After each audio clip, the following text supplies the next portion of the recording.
What's up, my beautiful people out there, man? Much love to y'all. This is Koski of Fun Day, doing what we do. Hey, I like to thank, before I get into this, like thank my ancestors and stuff, you know what I'm saying? Much love to them for giving me the knowledge, power, wisdom, and understanding, and going through what we going through and, helping them strengthen me, you know what I'm saying?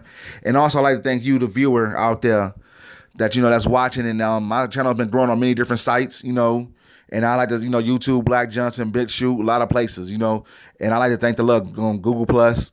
And I like to thank the love from all them people like that, for watching. Now, this never really touched the American news cycle, you know what I'm saying? It's never really talked about. But we're going to get into this.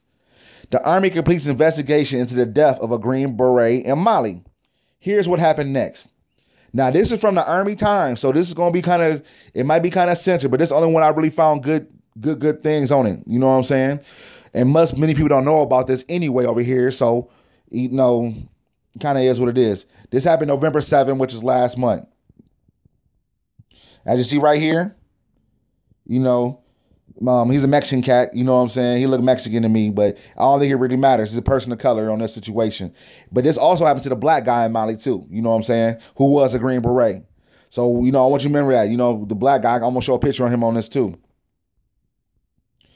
Staff Sergeant Logan Melgar was found dead by strangulation June 4th, 2017 in a house he shared with 3 other Special Operation Forces personnel in Bamako, Mali. The Navy Admiral will now determine whether two SEALs will face charges in the strangulation death of Army Special Forces Staff Sergeant last year in Mali. More than a year after the incident, the Navy criminal investigation into the death of Army Staff Sergeant Logan Melgar, 34, has concluded and has been turned over to Rear Admiral Charles Rock, commander of the Navy Regional Mid-Atlantic in Norfolk, Virginia, as reported by the U.S. Naval Institute. Rock was appointed by the Secretary of the Navy, Richard Spencer, to oversee the case, according to USINI.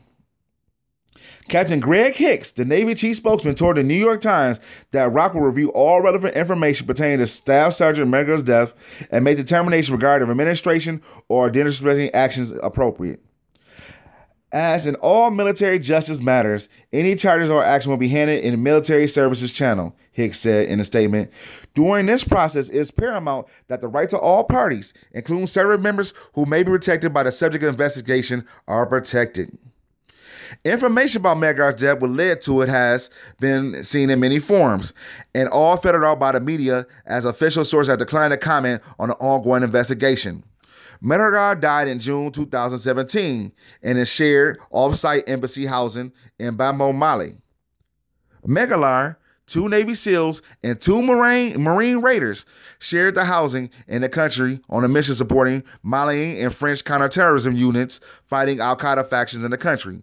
Let me pause right here on a side note. That's bullshit, you know what I'm saying, about al-Qaeda factions in the country. They just doing that to recolonize Mali, you know what I'm saying, to keep the French viable, and the United States and the IMF.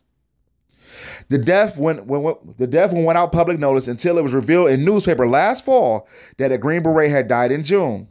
Because the victim was a soldier, Army investigators originally conducted the inquiry, but months into the investigation, it was turned over to Navy Criminal Investigation Services as an incident allegedly involved Navy personnel. It was Army investigators who characterized Navy Petty Officer First Class Tony Didoff, 39, and Chief Petty Officer Adam Quantum Matthews as a person of interest in the investigation. After reading the initial question, Didoff and Matthews told the investigator they found Melgar unresponsive in his room. Then they changed their story, saying the 3 was practicing hand-to-hand combat training in their shared housing at 4 a.m. on June 4, 2017. They said Melgar was drunk during the incident, passed out, and could not be revived. This raised suspicion as friends of Melgar knew he did not drink alcohol. The toxicology report showed no alcohol in Melgar's system. After being challenged with those details, the pair later changed their story, saying they had ambushed Melgar in his room over perceived slight, which he had failed to stop and give them a ride to a party. Once Melgar was unconscious and stopped breathing, Didoff and Matthews claimed they tried to resuscitate him using CPR and a field expedient tracheotomy and took him to a nearby hospital. The death was classified homicide by asphyxiation by a military medical examiner. The two raiders who shared the house with Melgar and the SEALs were reportedly questioned in a connection of the death investigation. There has been no indication of whether they or the SEALs will face charges. Marine Corps Special Operation Command officials had declined to comment on the investigation. Dolph and Matthews were flown out of Mali shortly after Melgar's death and placed on administrative hold at SEAL Team 6 headquarters in Dam Neck, Virginia. Reports show that Melgar had emailed his wife shortly before his death and told her that he had a bad feeling about some of the troops he was working with. His wife has declined to speak to the media. Some sources in special operations community told the Daily Beast last year that Melgar had allegedly uncovered that the SEALs were skimming cash from operational funds. The funds are currently used to pay informants for terrorist or armed trafficking information, similar to the works done by federal law enforcement agencies in domestic drug investigations. Melgar was assigned to the 3rd Special Forces Group and nearing the end of his deployment in the African nation. A native of Lubbock, Texas, Melgar joined the Army in 2012 and served 2 tours in Afghanistan with the 3rd Special Forces Group out of Fort Bragg, North Carolina. He was awarded Defense Merit Service Medal posthumously. So they crowned him. They gave him a medal to try to cover it on up. You know what I'm saying? Which is kind of strange. They ain't strange. They're just doing this thing to cover on up. This show you, I bet you, when we get down to the nitty gritty, if we ever get down to the nitty gritty of this is pure stone cold racism. You know what I'm saying? Same thing with the black side who was the special force over there. They choked this man in his sleep. They basically lynched him in his sleep. You know what I'm saying? They said the death is ruled by, classified by homicide by asphyxiation. So they basically just lynched him in his sleep, choked him to death. We're going to look further into the information about this. Report, SEALs wanted to get back at strangled Green Beret for party snub. All right. Once again, this is Staff Sergeant Logan Melgar. He was found dead by strangulation. They choked him to death in his sleep. From Lubbock, Texas, Hispanic cat. One of the two Navy SEALs being investigated for strangulation death of a Special Forces soldiers in Africa told the witness he choked out the soldier to get back to them for an early slight. A new report also said that the SEALs might have used duct tape in an alleged attack. The SEALs and Navy Petty Officer Anthony Dolph, 38, told the witness that he was wrestling with Army Staff Sergeant Logan Miller, 34, when fellow SEAL Chief Petty Officer Adam Crampton Matthews enters Melgar room around 4 a.m. on June 4th, according to NBC News. The three fell into bed with Matthews on top of Melgar. According to the Army investigation report cited by multiple media outlets, Dolph and Matthews were mad at Melgar after they felt he intentionally tried to invade them while he was driving to a party. Dolph and Matthews realized Melgar wasn't breathing according to what they told investigators. They tried to resuscitate him with CPR and open a hole in his throat. Along with another Green Beret, the SEALs took Melgar to a nearby French medical facility, but he was already dead. Dolph and Matthews have been scrutinized for potentially stealing money from her funds used to pay confidential informants as part of their mission to gather intelligence in Mali, according to a New York Times report. Navy officials told the Times there is insignificant evidence for it to take a criminal or disciplinary action against the SEALs. Let me read this one more time. A Navy official told the Times there's insufficient evidence to take a criminal or disciplinary action against the SEALs, but another official said the inquiry was continuing. A recent report by The Interceptor said that the SEALs were the first to tell the investigator they found Melgar unresponsive and admitted to grappling episode until after the autopsy revealed that Melgar had died of homicide by asphyxiation. The pairs told the investigation that Melgar was drunk, but the toxicology report found no evidence of alcohol or drugs in his system. Friends and colleagues of Melgar knew that he did not drink, according to a report by the Daily Beast. The pair also used duct tape on Melgar, according to the witness references in the time, but did not disclose that because they were to be considered hazing.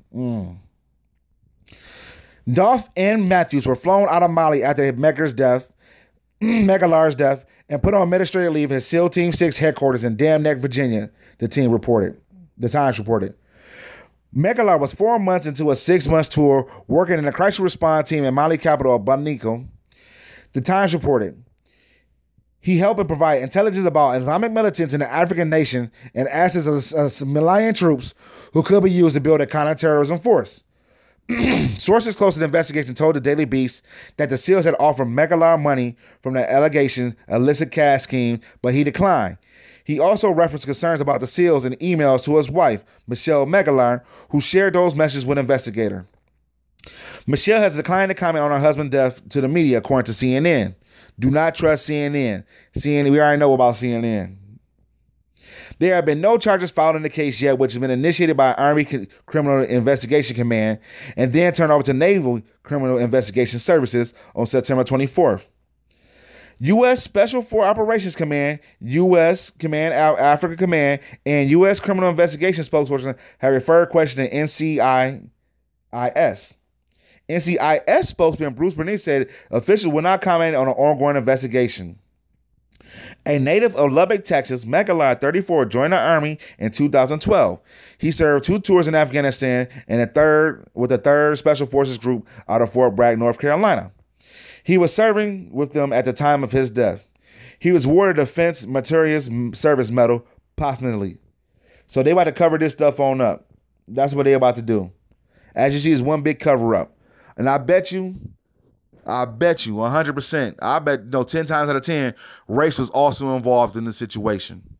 They also was involved with the black dude. He probably knew about that. Like I said, I'm going to show his picture on here. You know what I'm saying? And type his name out.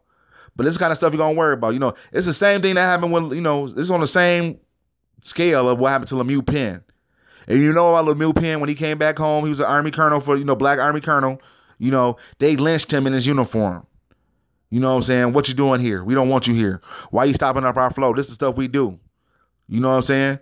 But you will not hear this stuff in no news media. I ain't seen it on CNN. Haven't seen the New York Times. I read a lot of stuff around here. Have not seen it. But I'm bringing it to you, the attention of the watcher, to let you know this is how they playing. Racism is epidemic. It's a natural way of life for these people. You know what I'm saying? So build up the nationwide cause for your African people worldwide. That's all you really can do. This is a Koski of Fun Day. I'm speaking on this. Much love to y'all. Thank you for watching. And I hope we're going to get some more videos. And subscribe to the channel. Peace.